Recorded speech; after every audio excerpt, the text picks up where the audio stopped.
Every year I take a trip to South Dakota pheasant hunting with my dad. We've been doing it for years. The drive is long, so we usually leave early in the morning, but I never have trouble getting up. Usually I have a hard time staying asleep. I look forward to that trip all year, and I always find myself anxious and ready to go. You probably know that feeling. That mix of excitement and anxious nerves, a big trip, a big game, a big meeting. It's a strange mix of expectation and uncertainty. That destination still ahead of you, consuming your mind and your imagination.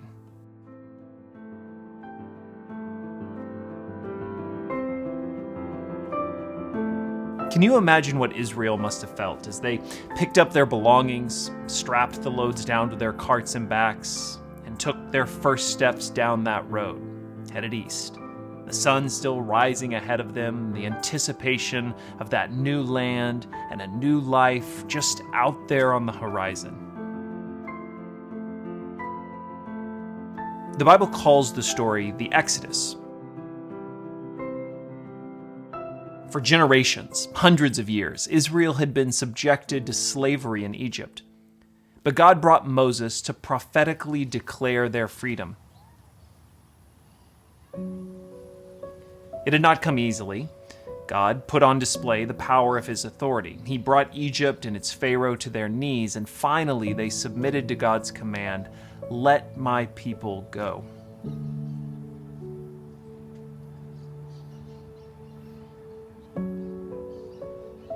So Israel began their exodus out of Egypt. But ahead of them was wilderness, a vast stretch of desert. Beyond that, the land God had promised to their forefather Abraham. That land was a new identity, a new way of living, a new future. That view represents so much of life. We all look ahead to what we hope is the fulfillment of a promise, knowing that a wilderness lies between that place and where we are. And we are still filled with excitement for the journey. We read in Exodus 13, "So God led them in a roundabout way through the wilderness toward the Red Sea. Thus the Israelites left Egypt like an army ready for battle. The Lord went ahead of them. He guided them during the day with a pillar of cloud, and he provided light at night with a pillar of fire." It had to have been a remarkable scene. The excitement, the anticipation, the miraculous cloud and fire. But it all came to a sudden stop. Just as Israel reached the edge of the Red Sea, the sounds of Egyptian chariots began to build behind them. Pharaoh had changed his mind. He would not let the Israelites go. Chaos began to spread. The Israelites began to cry out in fear. Exodus records, "As Pharaoh approached, the people of Israel looked up and panicked when they saw the Egyptians overtaking them. They cried out to the Lord, and they said to Moses, 'Why did you bring us out here to die in the wilderness? Weren't there enough graves for us in Egypt?'"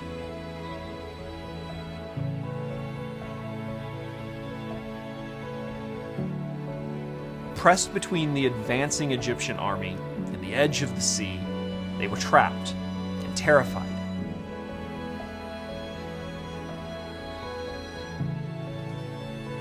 Gone was that excitement for the journey. Gone was any sense of promised land. Gone were those songs of worship and their vision of God. Their eyes were filled with fear.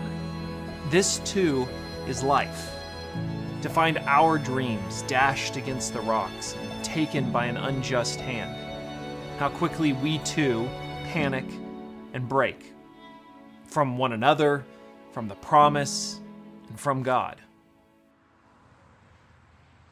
But Moses' response is amazing. Moses told the people, "Don't be afraid. Just stand still and watch the Lord rescue you today." Maybe the scene is familiar to you. God commanded Moses to lift his hands over the waters, and miraculously the seas parted, revealing a path of dry ground between the waves.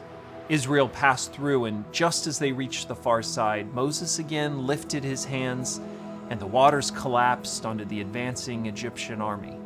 Israel had been delivered. There's so much in this story that inspires and challenges our faith. Our God was and is a God of deliverance. But maybe the heart of this story is a simple realization.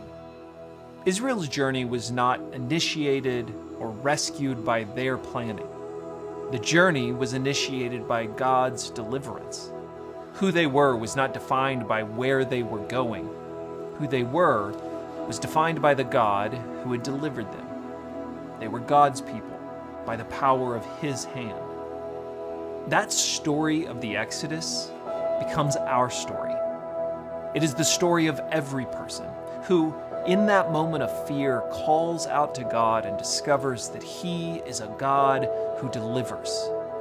It's the story of those who, by humility and astonishment, realize that their path is not their plan, but His deliverance.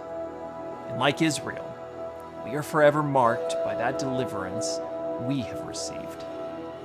God delivers His people, guides His people, blesses His people, and all those who choose to follow become His. Listen.